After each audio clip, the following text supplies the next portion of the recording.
Am I the a-hole for not reconciling with my family after I was framed for theft? I am a 23-year-old male. I am the middle child of my parents, 54 dad and 53 mom, and I have an older sister, 25, and a younger brother, 19.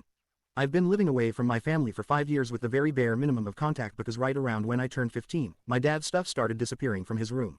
He has a pocket knife collection filled with different knives that he has collected from across the US, and some of them are pretty decently valuable, not worth like several grand or anything, but some of these probably fetch for a few hundred. He also has a collection of baseball cards and autographed baseballs. These items would vanish from his room and end up in my room, and each time I got punished for it, and each time was more severe than the last. I was looked at by my entire immediate family as a thief for 3 years even though I constantly pleaded my innocence to them. I missed out on a few vacations, didn't have a 17th birthday celebration at all, didn't get my driver's license or a car until after I moved out, and I didn't have a job and had no way to save money aside from past birthdays and odd chores around my neighborhood.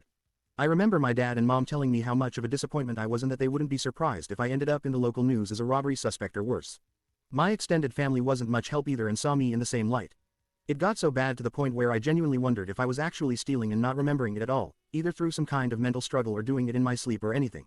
Earlier this week, I got a call from my mom. My dad had noticed that his things started disappearing again without me being there and finally had the bright idea to set up cameras in the hall, where my brother was caught taking stuff and putting them in my sister's old room. Mom told me about that and then said that she and my dad both apologized to me for not believing me and that they would love to have me over for her birthday dinner to catch up. I asked her what her plan for my brother's punishment was and she got confused. I asked her again, reminded her that I was forced to miss out on a birthday, multiple vacations, and my driver's license at 16. She said my dad took his phone for a week and his video games for a month.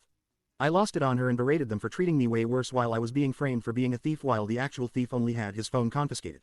I then said I will not be attending any events with them for the future and I said, you guys can go FCK yourselves. I hung up and blocked her number. I then got a call later from my sister who told me that, while my rage is very much justified, my mother is inconsolable and has locked herself in our parents' bedroom. Aida, should I reconcile with my family?